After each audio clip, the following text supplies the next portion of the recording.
Assalamualaikum warahmatullahi wabarakatuh. Innal hamdalillah nahmaduhu wa nasta'inuhu wa nastaghfiruh wa na'udzu billahi min syururi anfusina wa min sayyiati a'malina. May yahdihillahu fala mudhillalah wa may yudlil fala hadiyalah. Wa asyhadu an la ilaha illallah wahdahu la syarikalah wa asyhadu anna Muhammadan abduhu wa rasuluh sallallahu alaihi wa ala alihi wa ashabihi wa man tabi'ahum bi ihsanin ila yaumiddin, amma ba'du.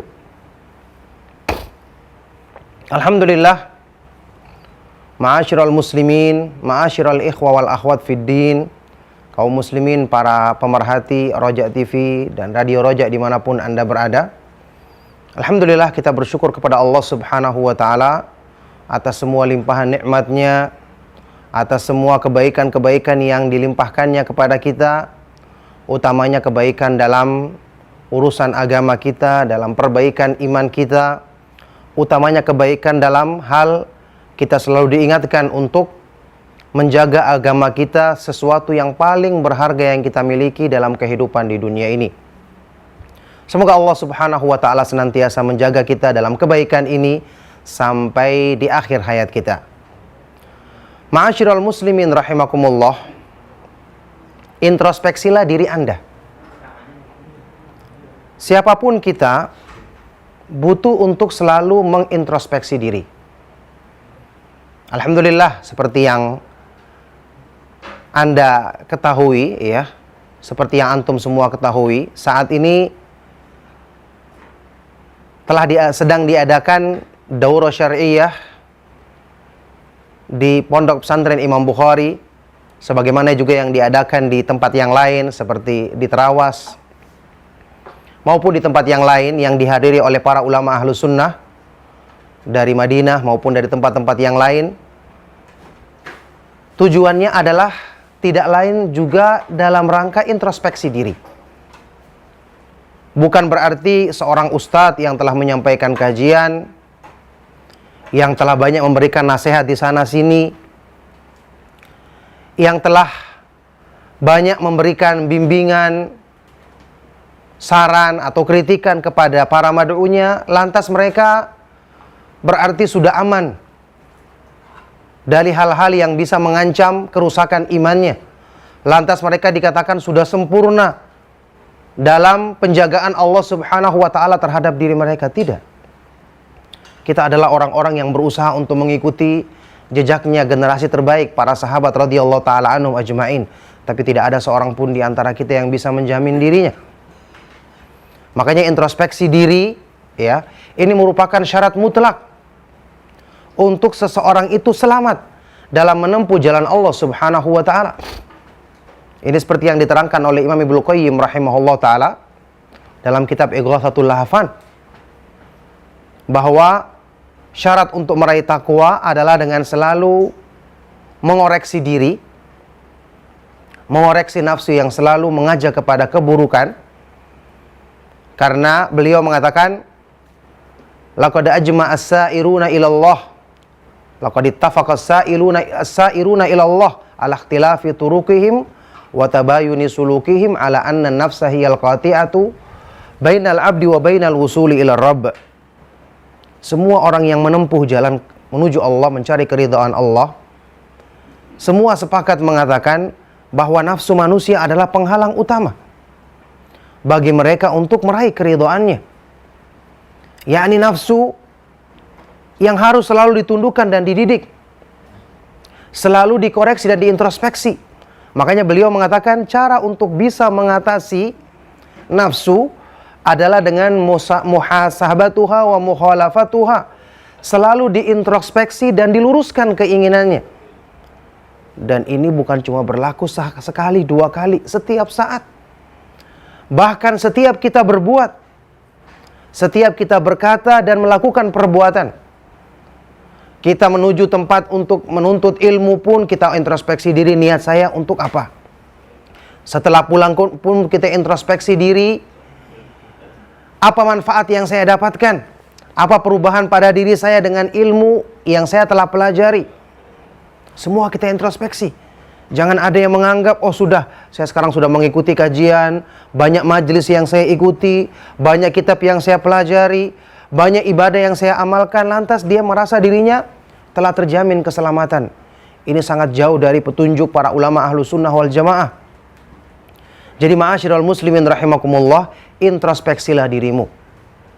Allah subhanahu wa ta'ala berfirman dalam Al-Quran, Ya ayyuhalladzina amanu taqullaha wal tandur nafsum ma qaddamat lighad. Wahai orang-orang yang beriman, bertakwalah kepada Allah, dan hendaknya masing-masing diri melihat apa yang diusahakannya saat ini untuk hari esoknya. Ingat, pertimbangan kita adalah kita ingin selamat ketika menghadap Allah subhanahu wa ta'ala. Kita ingin ditutup hidup kita, diakhiri hayat kita, ya, diakhiri kehidupan kita dengan husnul khatimah, mati di atas kebaikan. Karena Rasulullah sallallahu alaihi wasallam bersabda, innamal a'malu bil khawatim. Sesungguhnya amal manusia tergantung dari penutupnya, tergantung dari akhirnya nanti. Maka tidak mesti saat ini kalau kita menyaksikan diri kita kelihatannya baik, lantas kita mengatakan, oh pasti nanti saya juga akhirnya akan baik. Tentu kita berharap kepada Allah, kita berdoa kepada Allah, tapi tidak ada yang bisa memastikannya. Tidak ada yang bisa menjaminnya kecuali orang-orang yang ditolong oleh Allah subhanahu wa ta'ala. Makanya ma'asyiral muslimin, para pemerhati Roja TV dan Radio Roja rahimakumullah, ketika sahabat yang mulia Umar ibn Khattab radhiyallahu ta'ala anhu dalam sebuah athar yang sahih pernah mengatakan, hasibu anfusakum qabla an tuhasabu, wazinu anfusakum qabla an tuzanu, fa innahu ahwanu alaikum fil hisabi ghadan an tuhasibu anfusakumul yawm wa tazayyanu lil ardil akbar yauma idzin tu'raduna la takhfa minkum khafiyah. Hisablah dirimu, timbang-timbanglah dirimu, introspeksilah, koreksilah dirimu sebelum nanti kamu akan dihisab besok pada hari kiamat. Timbang-timbanglah amalmu saat ini. Coba nilai keikhlasannya. Nilai apakah sudah benar-benar lepas dari hal-hal yang merusaknya. Saat ini timbang-timbang amalmu sebelum besok kamu amalmu ditimbang pada hari kiamat. Karena sesungguhnya akan memudahkan bagimu dengan menimbang amalmu saat ini, ya, akan memudahkan bagimu untuk menghadapi hari perhitungan amal pada hari kiamat nanti. Wa tazayyanu lil ardil akbar, dan siapkanlah dirimu untuk menghadapi hari besar yang pada waktu itu semua amal ditampakkan di hadapan Allah. Allah Subhanahu wa taala berfirman, yauma idzin tu'raduna la takhfa minkum khafiyah. Pada hari kiamat kalian semua akan dihadapkan di hadapan Allah, diperiksa amalmu. Semua yang tersimpan dalam hati akan diungkap, akan tersingkap di hadapan Allah Subhanahu wa ta'ala, dan tidak ada satupun yang tersembunyi dari penglihatannya, tidak ada satupun yang samar di hadapannya. Ma'asyiral muslimin rahimakumullah, ini yang menjadikan kita khawatir. Ingat, penyimpangan yang terjadi dalam batin seseorang ini yang akan bisa jadi tersembunyi, tidak terasa, kemudian menjadi kerusakan besar yang akibatnya akan muncul pada saat-saat yang menentukan. Ini juga sudah sering ya kita dengarkan penjelasannya insyaallah, bahwa di antara sebab yang menjadikan seseorang itu mendapatkan su'ul khatimah, mati di atas keburukan, na'udzubillahi min dzalik, dicabut iman darinya pada saat-saat dia membutuhkan keteguhan iman, adalah karena ada penyimpangan yang tersembunyi dalam batinnya, na'udzubillahi min dzalik, yang kemudian dibiarkan, tidak dikoreksi, tidak dibenahi, tidak diluruskan.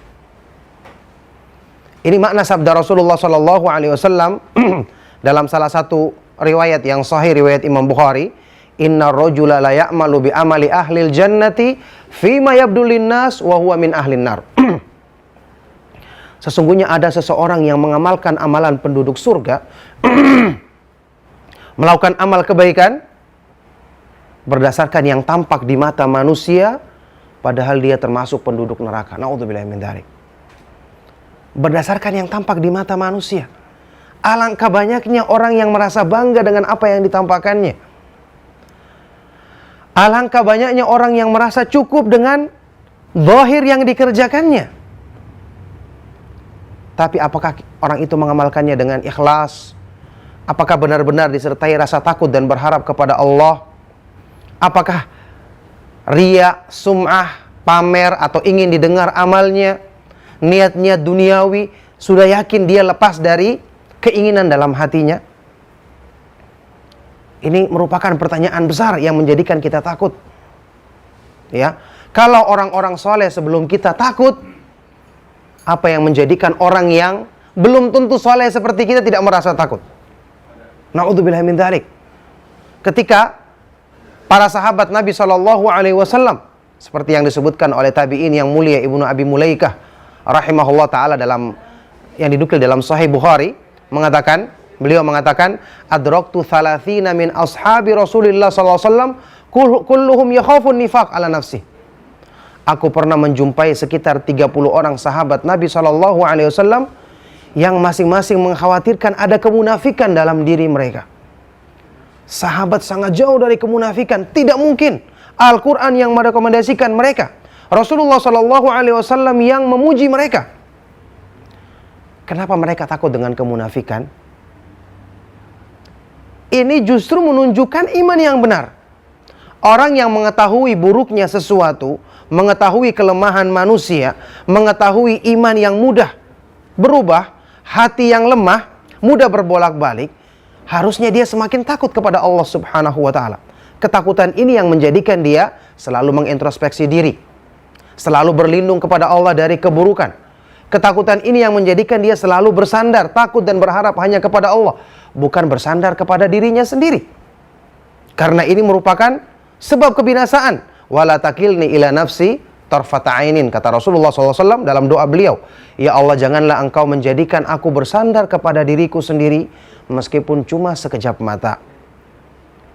Sampai seorang sahabat yang mulia, Hudzaifah ibnul Yaman radhiyallahu ta'ala anhu, disebutkan pernah 2 orang tabi'in datang ingin mengenal beliau karena sahabat Nabi SAW mulia. 2 tabi'in ini bertanya, anta sahibu Rasulillah SAW? Apakah engkau sahabat Rasulullah SAW? Kepada Hudzaifah ibnul Yaman, sahabat dekatnya Rasulullah SAW. Apa jawaban sahabat yang mulia ini? Dia diam sejenak, kemudian dia mengatakan, la adri, aku tidak tahu. Bayangkan, seorang sahabat dikatakan, kamu sahabat Nabi SAW pernah menyertai, aku tidak tahu. Akhirnya 2 tabi'in ini bingung, loh ini katanya tadi sahabat, kok dia mengatakan aku tidak tahu? Ditanya lagi, anta sahibu Rasulillah SAW? Apakah engkau adalah sahabatnya Rasulullah SAW? Apa jawaban beliau? La adri, innama sahibuhu man yadkhulu ma'ahul jannah. Aku tidak tahu, karena sahabat Nabi SAW adalah yang masuk surga bersama beliau. Subhanallah. Jawaban dari seorang yang mengenal iman yang benar. Jawaban dari seorang yang selalu mengintrospeksi dirinya. Jawaban dari seorang panutan yang mengajarkan kepada kita bahwa hidayah itu mahal dan menjaganya pun harus dengan sungguh-sungguh. Ma'asyiral muslimin, para pemirsa Roja TV dan pendengar radio Roja dimanapun Anda berada, coba bandingkan dengan keadaan kita. Saat ini kita, atau kebanyakan dari kita, semoga Allah Subhanahu wa ta'ala senantiasa memudahkan kita untuk memperbaiki diri. Ketika kita mengikuti kajian, telah menamatkan 1 atau 2 kitab, merasa sudah menjadi pengurus pengajian, dekat dengan nasihat, timbul perasaan, saya sudah akan menjadi ahlus sunnah yang masuk surga. Begitu ada ancaman dalam Al-Quran, bertakwalah kepada Allah, takutlah dengan neraka, waspadalah dari penyimpangan, hadis-hadis yang sahih mengingatkan fitnah, muncul dalam pikiran salah seorang di antara kita. Na'udzubillah min dzalik. Itu untuk ahlul bid'ah. Itu bukan untuk saya. Itu untuk orang lain. Saya kan sudah dekat dengan pengajian. Saya kan dekat dengan nasihat. Saya kan selalu dengar ceramahnya Ustadz. Wahai Abdullah, Siapa yang menjamin Anda tidak termasuk dalam peringatan tersebut? Al-Quran diturunkan untuk semua manusia. Kalau para sahabat saja yang telah dijamin dalam Al-Quran, wa kullan wa'adallahul husna, semua mereka Allah janjikan masuk surga. Kenapa mereka mengkhawatirkan kemunafikan menimpa diri mereka? Kenapa sahabat yang mulia Hudzaifah ibn Yaman radhiyallahu taala anhu mengatakan ragu akan dirinya bisa ikut masuk surga bersama Rasulullah sallallahu alaihi wasallam? Kenapa para sahabat yang lain juga, Abu Hurairah radhiyallahu taala dan yang lainnya, memiliki ketakutan yang sama seperti ini? Coba bandingkan dengan diri kita. Mengikuti pemahaman para sahabat bukan cuma dengan sekedar penampilan, tapi rasa takut tidak muncul dalam diri seorang muslim. Introspeksi diri tidak dilakukannya. Coba saat ini kita koreksi diri misalnya dalam beberapa perkara. Ini saya ingatkan kepada saudara-saudara dan saudara-saudariku ya, kaum muslimin, ikhwan dan akhwat sekalian rahimakumullah. Kenyataan yang terjadi. Ya. Saya pernah mendapatkan satu informasi dari orang yang terpercaya. Akhir-akhir ini di beberapa kota besar, termasuk maaf saya katakan terus terang, di Jakarta dan sekitarnya. Katanya ada fatwa dari salah seorang ustadz yang saya yakin mungkin disalahpahami, yang membolehkan kaum perempuan itu memakai jilbab atau pakaian luar yang bermotif. Katanya itu bukan termasuk tabarruj. Begitu fatwa ini keluar, ya, salah seorang yang dia termasuk pedagang pakaian mengatakan, Ustadz, setelah keluarnya fatwa ini benar-benar habis-habisan pakaian bermotif yang dibeli. Saya ingat dulu ya, ketika saya pernah menyampaikan salah satu di kajian 2 atau 3 kali kajian di Roja TV atau di Radio Roja tentang masalah tabarruj. Ya, kemudian didukung juga dengan apa yang saya dengar ya disampaikan oleh Al-Fadhil, Ustadz yang mulia Ustadz Badrus Salam, Abu Yahya hafizahullah taala, dan para ustadz yang lain tentang masalah batasan pakaian yang sesuai syar'i bagi kaum perempuan. Ketika ini didengar, itu alhamdulillah banyak yang merasa kaget, sehingga banyak yang bertanya. Padahal ini perkara yang biasa. Apalagi kemudian saya sendiri menyampaikan dengan menukil ucapan para ulama, bahkan dengan tulisan yang sudah tersebar alhamdulillah dalam bentuk buku juga. Alhamdulillah tanggapannya baik. Cuman ketika diamalkan memang agak lambat terasa. Orang bertanya dulu, tasabut dulu, orang yang punya ini ragu-ragu bagaimana. Bahkan ada yang mencari-cari dulu, mungkin ada ustadz lain yang lebih ringan dalam pendapatnya. Berlalu waktu, ya akhirnya perkaranya menjadi ada yang setuju, ada yang tidak setuju. Tapi anehnya begitu keluar yang membolehkan, hampir semuanya langsung cepat bereaksi. Ketika ada yang membolehkan, langsung semuanya bereaksi. Bahkan sumber informasi saya ini, informan saya ini atau inforwoman ini mengatakan kepada saya, itu yang habis stoknya sangat banyak yang membeli pakaian tersebut, pakaian dengan model tersebut. Saya merasa heran. Yakni tulisan saya juga ada, nukilan-nukilannya ada, bahkan saya menukil dari ulama yang terdahulu sampai sekarang. Apa yang dinisbatkan kepada Syekh Utsaimin rahimahullah taala, saya juga nukil pendapat yang semakna dengan apa yang saya telah sebutkan dalam kitab tersebut. Tidak ada juga yang membantahnya secara ilmiah. Tapi kenapa begitu ada yang beda, langsung orang-orang mengikuti sesuatu yang beda tersebut? Saya tidak menuduh niatnya orang. Saya menyangka insya Allah mereka adalah orang yang mencari kebenaran. Cuman cobalah introspeksi diri kita. Ketika Allah Subhanahu wa taala berfirman dalam Al-Qur'an, "Falyahdharil ladzina yukhalifuna an amrihi an tusibahum fitnatun aw yusibahum adzabun alim."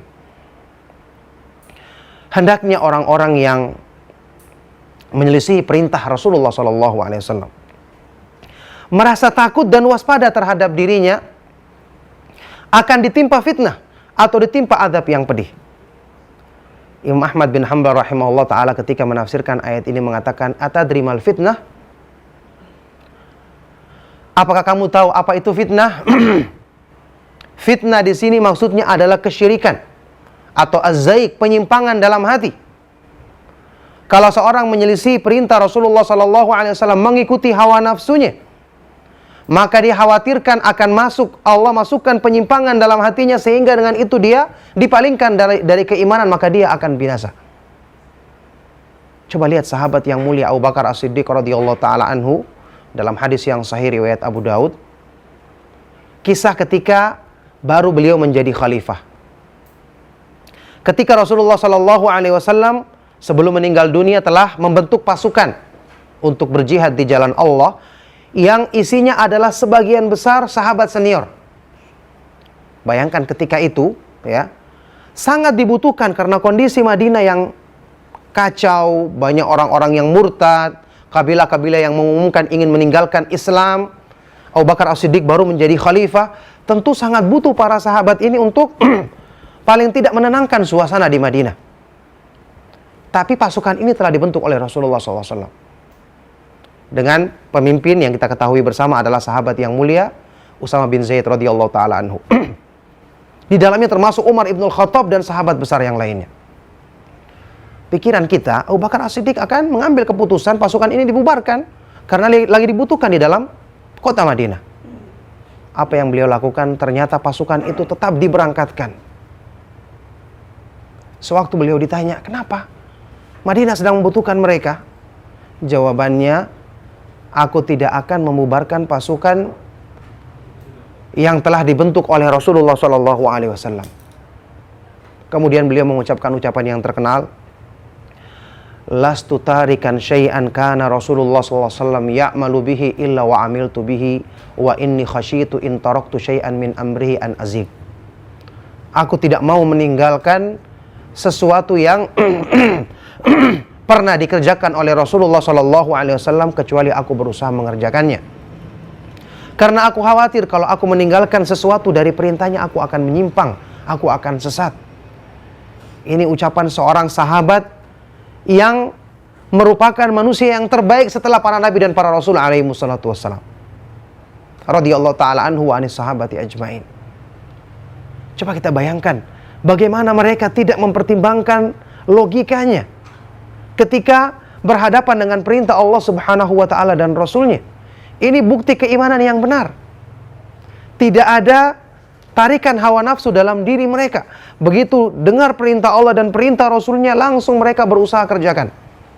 Fala wa rabbika la yu'minuna hatta yuhakkimuka fima syajara bainahum thumma la yajidu fi anfusihim harajan mimma qadaita wa yusallimu taslima.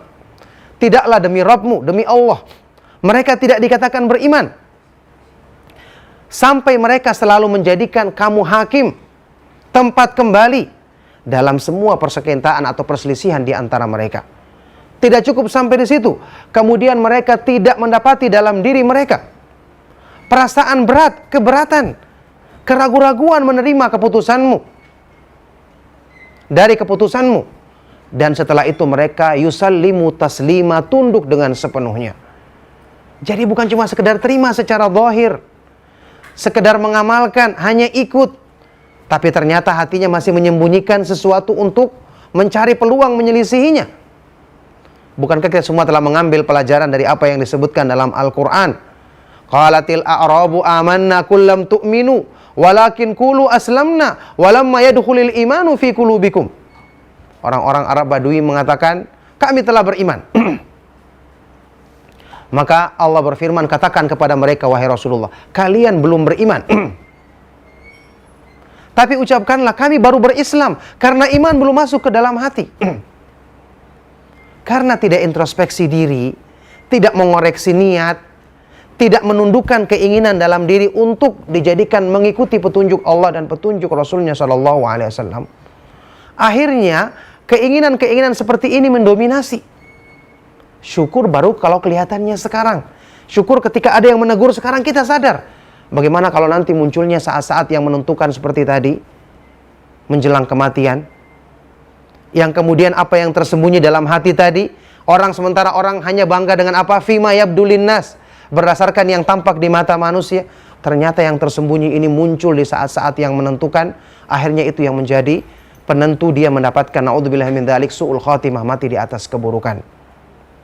Ingat para ulama mengatakan, ya, Imam Abdul Haq Al-Ishbili Abu Muhammad Abdul Haq Al-Ishbili pernah mengatakan, wa'lam anna su'al khatimah la yakunu liman istaqama zahiruhu wa saluha batinuhu.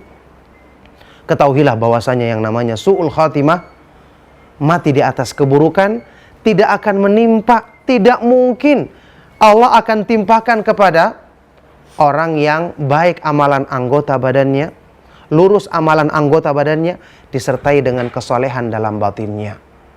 Makanya introspeksi diri, koreksi diri kita. Kita mengikuti pengajian saat ini untuk apa? Bukankah masih banyak di antara kita, ya, salah seorang ikhwah pernah menyampaikan kepada saya, Ustadz, kenapa ada kajian-kajian tertentu yang padahal pembahasannya kitabnya bagus, pembahasannya ilmiah, membaca kitab-kitab para ulama Ahlus Sunnah wal Jamaah, tapi yang menghadiri ikhwan sedikit. Katanya yang menyampaikannya kurang bagus. Padahal bacaannya benar. Tapi ketika ada ustadz lain yang penyampaiannya bagus, yang hadir berbondong-bondong. Bagaimana seperti ini ustadz? Kita katakan asalnya, ya setiap ustadz wajib ya berusaha untuk memperbaiki cara penyampaiannya. Tapi yang lebih wajib lagi bagi mereka adalah untuk menjadikan kajiannya ilmiah, disertai dengan dalil nukilan dari kalam ucapan para ulama. Apakah kita berbangga hanya sekedar dengan penyampaian yang baik, seperti cara penyampaian ustadz-ustadz yang awam, hanya bikin tertawa, bikin contoh-contoh, tapi tidak ada isi dari keterangan Al-Quran dan Sunnah, nukilan dalil atau ucapan para ulama? Apakah istimewaannya Ahlu Sunnah kalau begitu? Kita katakan tidak salah orang itu suka dengan penyampaian ustadz yang baik, tapi kalau itu yang menjadi ukuran, itu yang menjadi target utama, sisi ilmiahnya tidak diperhatikan, ya, bukan cuma mad'unya yang salah, dia sendiri yang malah mengkondisikan sang ustadz tersebut untuk merasa, saya tidak perlu mempersiapkan diri menyampaikan dalil pun orang sudah terima saya kok. Jadi mereka sendiri yang kemudian mengkondisikan sang ustadz untuk tidak mempersiapkan dirinya dengan baik. Ini kenyataan yang terjadi. Jadi saat ini kita bertanya, kita mengikuti kajian untuk apa? Untuk senang-senang sekedar menyenangkan kuping kita, supaya didukung keinginan kita, atau mencari apa yang sesuai dengan kemauan kita, atau kita ingin dikoreksi, ingin diluruskan.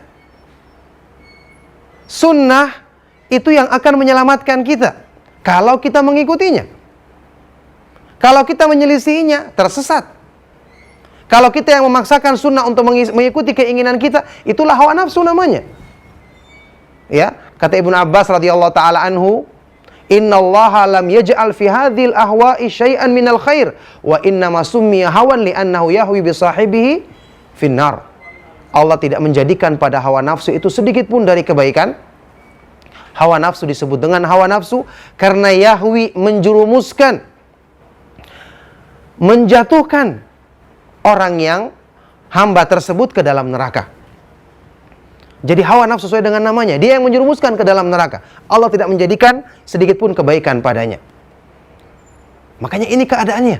Kalau kita menjadikan kajian itu ukurannya adalah keinginan kita, tidak memperhatikan sisi ilmiah, tidak mengkoreksi ustadz-ustadz kalau nyampaikan tolong dong sampaikan dengan dalil. Kita ingin dengar nukilan dari para ulama. Kita akan menisbatkan diri kepada dakwah Ahlus Sunnah. Terus kalau tidak dihiasi dengan indahnya sunnah, indahnya nukilan dari para sahabat radhiyallahu taala anhum ajma'in, para ulama Ahlus Sunnah, terus apa yang menjadikan istimewanya dakwah kita? Ya, jadi dalil itu adalah pembimbing.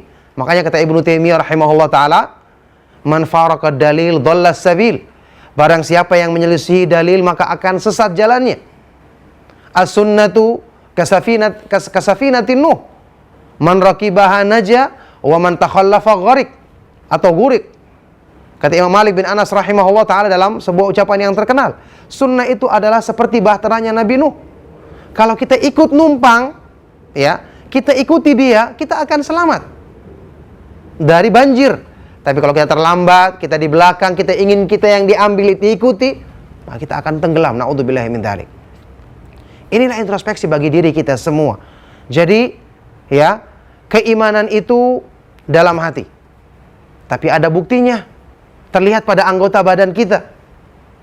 Ketika dihadapkan pada ajakan-ajakan yang tidak sesuai dengan keinginan, ada kritikan, dalilnya jelas, bagaimana tanggapan kita untuk waktu menerimanya.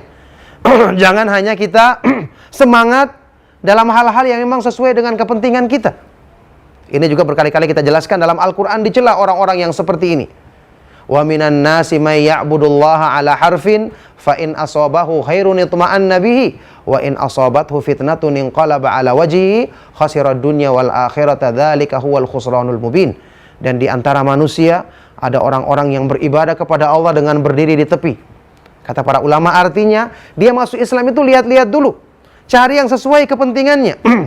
Kalau dia mendapatkan kebaikan, dukungan terhadap keinginan, ambisinya, dia pun tenang mengikuti Islam. Tapi kalau ditimpa keburukan, maka dia pun berpaling meninggalkan Islam. Orang ini disebutkan khasirad dunya wal akhirata, dia rugi dunia akhirat, dan itulah kerugian yang nyata. Na'udzubillahi min dzalik. Makanya jangan sampai hawa nafsu ini mendominasi seseorang sehingga akan menjadikan sebab kebinasaannya, menjadi sebab rusak hatinya, yang dengan sebab itu dia akan mendapatkan su'ul khatimah, mati di atas keburukan. Na'udzubillahi min dzalik. Oleh karena itulah, ma'asyiral muslimin, ma'asyiral ikhwah wal akhwat fid din, para pemerhati Roja TV dan Radio Roja dimanapun Anda berada, sekali lagi nasihat, introspeksi diri itu syarat mutlak untuk meraih ketakwaan dan kebaikan. Ingat, kalau kita sepakati menundukkan hawa nafsu ini merupakan ciri-ciri orang yang bertakwa, syarat masuk surga. Wa amma man khafa maqama rabbih wa nahan nafsa 'anil hawa. Adapun orang-orang yang takut dengan kebesaran Allah dan selalu menahan nafsu dari memperturutkan keinginannya, fa innal jannata hiyal ma'wa, maka Allah jadikan surga sebagai tempat kembalinya. Salah seorang ulama salaf mengatakan, intaha safarut talibin ila dhafari bi ahwaihim, akan berakhir perjalanannya orang-orang yang mencari ridho Allah ketika mereka telah berhasil menundukkan hawa nafsu mereka di jalan Allah. Kalau demikian keadaannya, maka ketahuilah introspeksi diri, selalu mengoreksi keinginan nafsu, ini merupakan sebab utama untuk bisa menundukkan nafsu, mencegahnya dari keinginan yang buruk, yang ini merupakan syarat untuk meraih takwa, syarat untuk masuk ke dalam surga dengan taufik dari Allah Subhanahu wa taala. Oleh karena itulah, ma'asyiral muslimin, ma'asyiral ikhwa wal akhwat fid din rahimakumullah, ini merupakan nasihat yang semoga bermanfaat bagi kita semua. Tentu saja nasihat ini pertama kali saya tujukan untuk diri saya sendiri dan kepada kita semua. Semoga bermanfaat dan semoga menjadi sebab kebaikan bagi kita semua. Ingatlah, siapapun Anda, siapapun saya dan kita semua, kita butuh untuk selalu dikoreksi. Makanya termasuk upaya kita untuk mengoreksi diri adalah kita berusaha untuk tetap mendengarkan nasihat, mengikuti kajian-kajian, mendengarkan penjelasan dari para ulama, berusaha sebisa mungkin semakin banyak menghadiri majelis tanpa memilih-milih, kecuali yang kita pilih adalah asalnya ustadz tersebut adalah ahlus sunnah. Kalaupun dia kurang baik menyampaikan, tapi ketahuilah yang disampaikannya adalah kitab-kitab dari para ulama yang tentu manfaatnya sangat besar untuk kita dengarkan dan kita mengambil pelajaran darinya. Sekali lagi, semoga nasihat ini bermanfaat dan tentu saya mohon maaf jika ada kata-kata yang salah dan kurang berkenan, yang mungkin menyinggung perasaan, ya. Wa ma taufiqi illa billah, tidak lain taufik bagi kita semua kecuali dengan pertolongan dari Allah Subhanahu wa taala. In uridu illal islah mastata'tu, aku tidak menghendaki kecuali perbaikan sesuai dengan kemampuanku. Semoga Allah Subhanahu wa taala menjadikan kalimat-kalimat ini bermanfaat dan sebab perbaikan untuk kita semua. Demikian kami cukupkan. Sallallahu wasallam wa barak ala nabiyina Muhammad wa ala alihi wa sahbihi wa man tabi'ahum bi ihsanin ila yaumiddin wa akhiru da'wana alhamdulillahi rabbil alamin. Syukran, jazakallahu khairan Ustaz atas penjelasan yang telah disampaikan.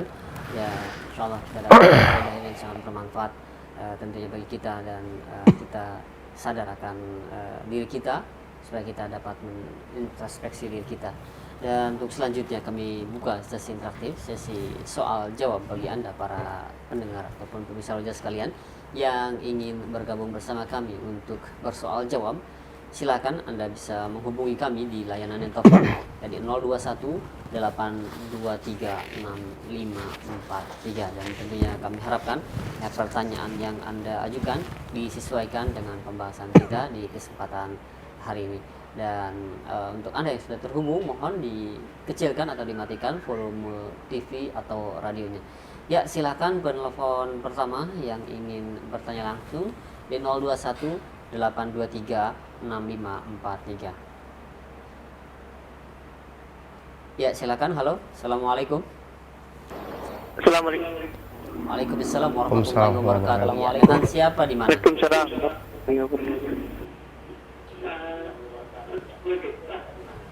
Di Padang. Iya, Bapak yang berada di Padang, silahkan. Mau nanya, Ustaz. Ya, silakan Pak, silakan.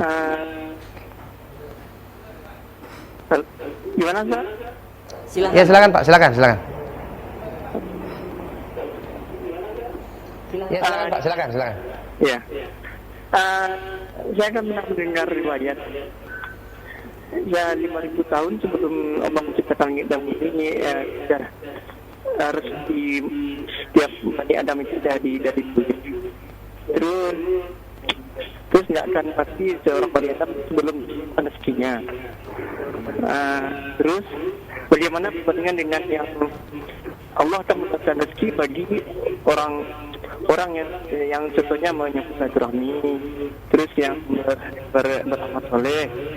Terus hubungannya gimana, Ustaz? Bisa tolong bercerita saya, tolong berceranya, Ustaz. Apakah rezekinya itu memang Allah udah ditetapkan atau tergantung yang dalil yang terakhir itu? Gimana? Bisa tolong berceranya. Assalamualaikum warahmatullahi wabarakatuh. Iya, bisa. Alhamdulillah. Iya.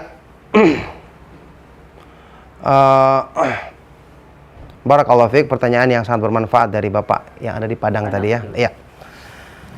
Dari pertanyaan ini ada dua hal yang ingin saya jawab ya dari pertanyaan ini. Yang pertama, pertanyaan intinya apa yang Bapak katakan tadi itu maknanya disebutkan misalnya dalam hadis riwayat Imam Muslim, Rasulullah SAW bersabda, kataballahu maqadiral khalaiqi qabla yakhluqas samawati wal ard bi khamsina alfasanah. Allah telah menetapkan ketentuan takdir setiap makhluknya sebelum menciptakan langit-langit dan bumi selama 50.000 tahun. Ya, dan hadis yang semakna dengannya atau ayat-ayat Al-Quran yang menunjukkan makna tersebut.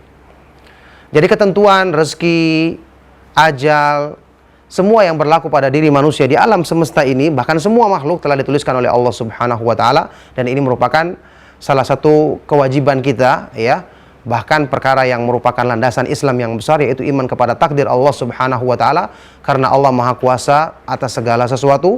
Tidak ada sesuatu pun yang terjadi di dalam alam semesta yang diciptakannya kecuali dengan kehendaknya, kecuali dengan ketentuan takdirnya.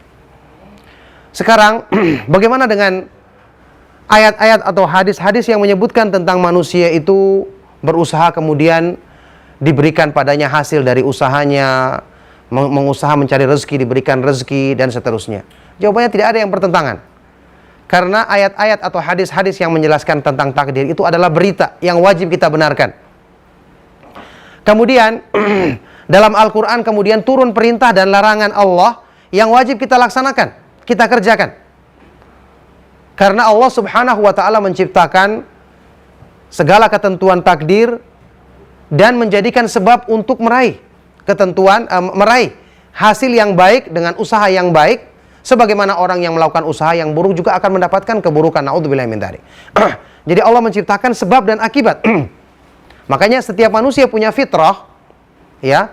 Dengan dia mengimani takdir pun, dia tidak akan mempengaruhi semangatnya untuk melakukan sebab. Ya, ini tidak akan menjadikan dia kurang bersemangat melakukan sebab. Contohnya apa? Bapak dan kita semua misalnya mengetahui rezeki sudah ditetapkan oleh Allah Subhanahu wa Ta'ala. Apakah menjadikan kita, saya sudah duduk di rumah saja, tidak mau bekerja, tidak ke kantor, tidak mau berdagang atau yang lainnya? Tidak.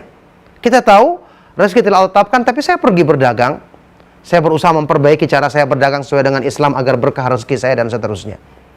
Jadi Allah Subhanahu wa Ta'ala menjadikan dalam fitrah manusia itu ada kemauan berusaha untuk melakukan sebab, ya. Dan termasuk sebab yang terbesar adalah berdoa, bersandar kepada Allah. Termasuk sebab yang terbesar adalah mengimani takdir Allah. Dia berbuat meskipun dalam hatinya dia yakin semua adalah ketentuan dari Allah Subhanahu wa Ta'ala. Makanya ini tidak ada pertentangan sama sekali, karena yang satu adalah berita yang harus kita benarkan, setelah itu ada perintah yang harus kita kerjakan. Maka dengan ini kita, ya, meyakini yang benar, kemudian mengamalkan sesuai dengan petunjuk Allah Subhanahu wa Ta'ala, karena Allah telah menggariskan menjelaskan dalam syariatnya jalan kebenaran. Siapa yang mengikutinya, insya Allah dia akan mendapatkan takdir yang baik. Jalan keburukan, siapa yang mengikuti keburukan tersebut, maka dia akan mendapatkan keburukan. Dan setelah itu dia tidak boleh mencela kecuali terhadap dirinya sendiri. Allah subhanahu wa ta'ala berfirman, Qulil haqqu min rabbikum faman syaa falyu'min wa man syaa falyakfur. Katakanlah kebenaran itu adalah dari Allah subhanahu wa ta'ala. Barang siapa yang memilih, maka barang siapa yang memilih kebaikan, beriman, maka hendaknya dia beriman. Barang siapa yang menginginkan keburukan, ya, kekafiran, maka dia lakukan kekafiran yang nanti akan mendatangkan keburukan bagi dirinya sendiri. Na'udzubillahi min dzalik. Itu poin yang pertama. Jadi tidak ada pertentangan antara mengimani takdir dengan semangat untuk melakukan sebab-sebab kebaikan. Poin yang kedua, pertanyaan Bapak tadi, orang yang melakukan amal soleh akan dilapangkan rezekinya dan seterusnya. Ini perlu dicermati. Beramal soleh itu bukan untuk mendapat rezeki. Kalau diartikan rezeki di sini uang, tambahan penghasilan, maka ini keliru. Orang beramal soleh itu untuk mendapatkan balasan kemuliaan di sisi Allah Subhanahu wa ta'ala. Urusan-urusan dunia itu kecil, tidak sebanding dengan nilai amal soleh yang demikian besar. Kalau diartikan rezeki tadi, kebaikan-kebaikan iman, kemudahan dalam beribadah kepada Allah, petunjuk, ini benar. Karena pengertian rezeki yang benar itu adalah luas, lapang.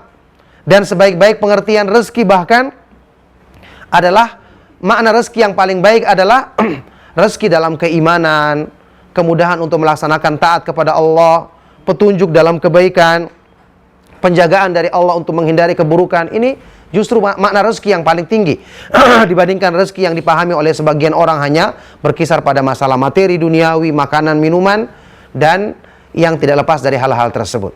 Makanya ini yang perlu diperhatikan. Semoga Allah Subhanahu wa ta'ala memudahkan kebaikan bagi Bapak dan kepada kita semua. Nah, dan nyambung pertanyaan tadi saya, ya, silakan. Bapak berada di Padang, bagaimana dengan halnya kadar ibadah kita selama hidup kita? Apakah hal tersebut juga memang telah ditakdirkan?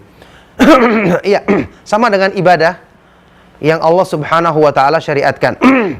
Semua terjadi dengan ketentuan Allah, dengan takdirnya. Karena manusia itu berkehendak berbuat, Allah jadikan kekuatan, kemampuan berbuat pada diri mereka. Itu semua diciptakan oleh Allah Subhanahu wa ta'ala. Makanya kalau orang berbuat tanpa sengaja, tidak dihukumi. Contohnya orang berpuasa, makan dan minum dengan sengaja, berdosa apa tidak?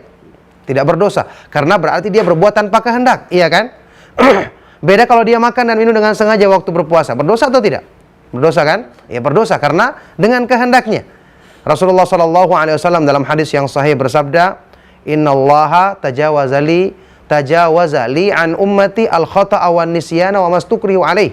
Sesungguhnya Allah Subhanahu wa ta'ala mengampuni dosa-dosa yang dilakukan oleh umatku, kesalahan-kesalahan mereka dalam hal yang dilakukan karena al-khata', ketidaksengajaan, wan nisyan, kelupaan, dan apa yang mereka dipaksa melakukannya karena terjadi tanpa kehendak mereka.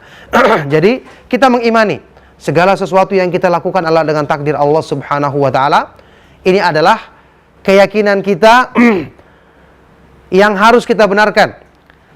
Dah di hadapan kita saat ini ada perintah untuk melakukan kebaikan, perintah untuk meninggalkan keburukan. Lakukan yang baik, tinggalkan yang buruk, maka insya Allah akan sampai kepada takdir yang baik. Contoh sederhananya kata para ulama, ketika di hadapan seseorang dihadapkan dua jenis makanan. Satunya makanan enak bergizi, satunya makanan buruk beracun. Coba, apa yang akan dipilihnya?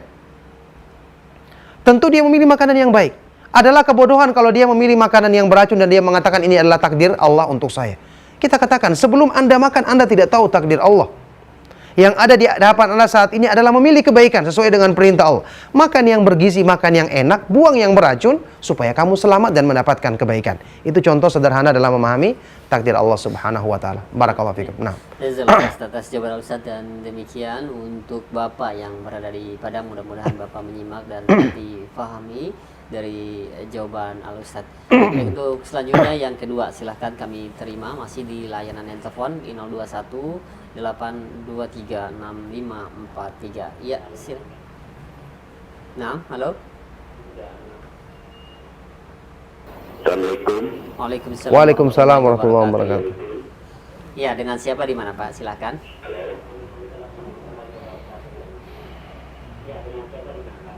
demikian di jalan. Ya Pak Ustaz, Assalamualaikum Pak Ustaz. Waalaikumsalam warahmatullahi wabarakatuh. Silakan Pak. Sini Pak Ustaz. Rukun ibadah kan terdiri dari 3, roja, berharap, khauf dan mahabbah. Mahabbah ya. Di antara roja dan khauf itu, gimana kalau untuk menghindari atau dikhawatirkan roja lebih tinggi daripada, maksudnya lebih menonjol daripada khauf. Sedangkan antara khauf dan roja harus seimbang Pak Ustaz. Bagaimana kalau roja dikhawatirkan lebih menonjol daripada khauf, dan juga sebaliknya, apa yang kita harus lakukan Pak Ustaz? Terima kasih. Assalamualaikum warahmatullahi wabarakatuh.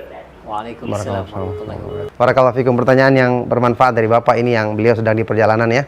Semoga Allah Subhanahu wa taala menjaga beliau dalam kebaikan. Beliau bertanya tentang 3 rakaizul ubudiyah, tiang penopang ibadah, yaitu roja, berharap, khauf, takut, dan al-mahabbah, cinta. Bagaimana kalau terjadi kan rojanya lebih kuat, pengharapannya daripada takutnya, sementara katanya harus seimbang. Jadi begini Pak, ya.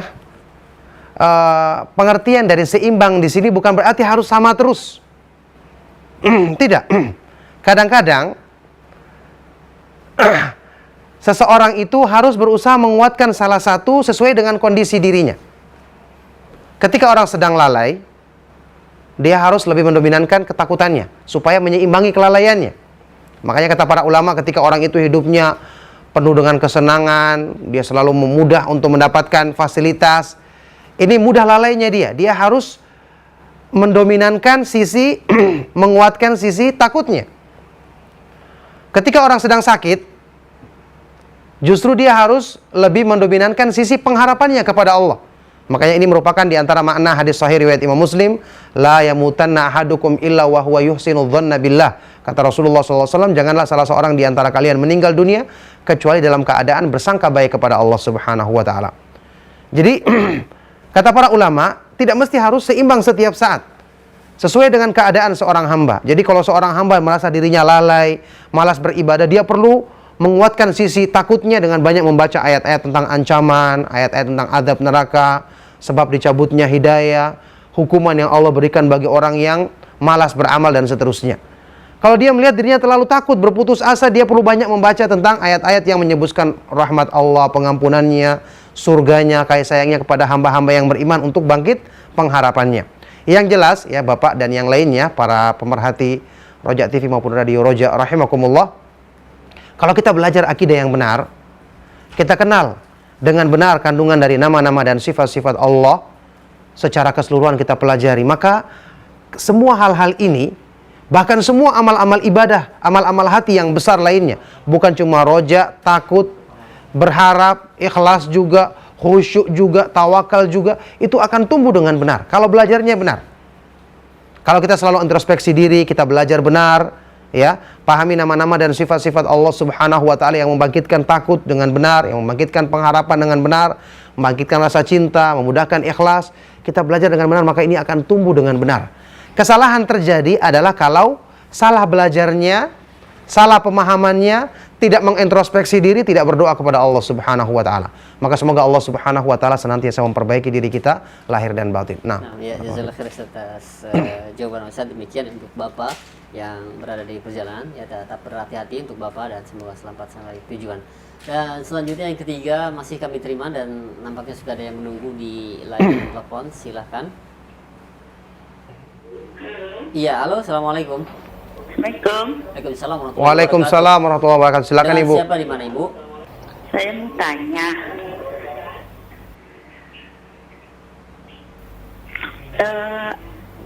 ada cerita tetangga saya gitu kan. Iya. Dia sering cerita sama saya, kata dia dia pernah berbuat zina sama laki-laki gitu. Terus sementara bapak dia juga pernah ingin memperkosa dia gitu. Terus sekarang dia udah nikah, punya anak. Terus dia benci sama bapak dia tuh. Gimana Pak Ustadz tentang dia nih gitu, sikap dia sama bapak dia. Orang tuanya itu ya, baik ya. Seorang anak itu kan wajib dia Berbuat baik. Berbuat baik ya pada berbuat orang baik tua. sama orang tua. Betul. Itu bapaknya bapak kandung ibu ya? Bapak kandung ya? Iya, bapak kandung. Iya, Iya, baik ya, cukup benar, Ibu benar. ya. Ya, terima kasih banyak atas pertanyaannya. Iya, barakallahu fiik, pertanyaan yang bermanfaat dari Ibu tadi ya, tentang kondisi yang sangat memprihatinkan ya. Semoga Allah Subhanahu wa taala melindungi kita dari segala keburukan. Ya, pertama yang perlu dilakukan sang anak ini sesuai dengan pengakuannya tadi, hendaknya dia bertobat kepada Allah Subhanahu wa taala. Bertobat dengan sungguh-sungguh atas perbuatan dosanya di masa lalu, jangan diulangi lagi ya.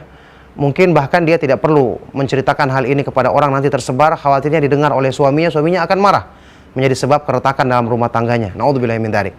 Jadi bertobat kepada Allah, jangan lagi ceritakan kepada orang lain keburukan tersebut. Bertobatlah dengan sungguh-sungguh kepada Allah, maka semoga Allah Subhanahu wa taala menerima tobatnya.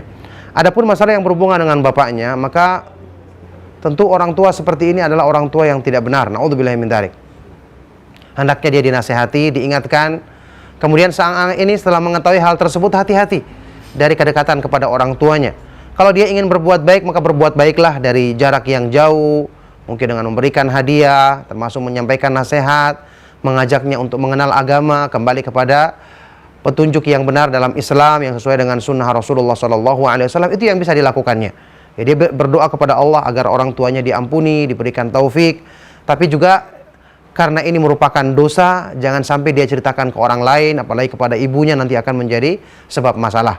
Cukup dia menasihati dengan dirinya sendiri, kecuali kalau orang tuanya terus melakukan perbuatan yang buruk tersebut atau terus berusaha melakukannya, baru mungkin dia perlu memikirkan hal yang lain. Tapi saat ini kalau orang tuanya telah berhenti, bapaknya tidak melakukan lagi, maka dia nasihati dan cukup berbuat dari jarak yang jauh, jangan dekat-dekat karena khawatir terulang keburukan yang serupa. Semoga Allah Subhanahu wa taala senantiasa menjaganya dan kita semua dalam kebaikan. Nah, Jazakallah khairan atas jawabannya. Demikian untuk Ibu yang bertanya. Dan selanjutnya ada pertanyaan di meja redaksi kami.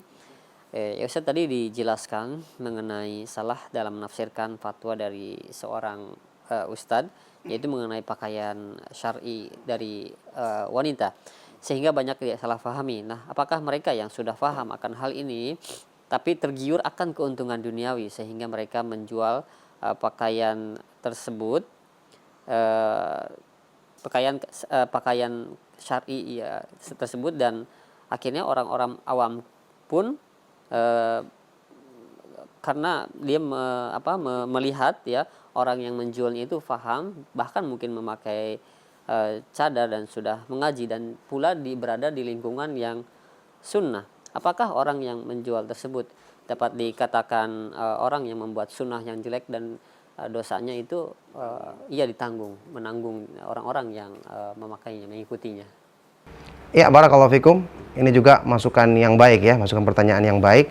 Ya, saya beberapa kali ditanya tentang masalah ini, baik dari penjual pakaian ataupun dari orang yang memiliki pakaian seperti itu. Dia bertanya, Ustadz, apakah berarti kita harus buang pakaian-pakaian tersebut? Kita kemanakan pakaian-pakaian tersebut?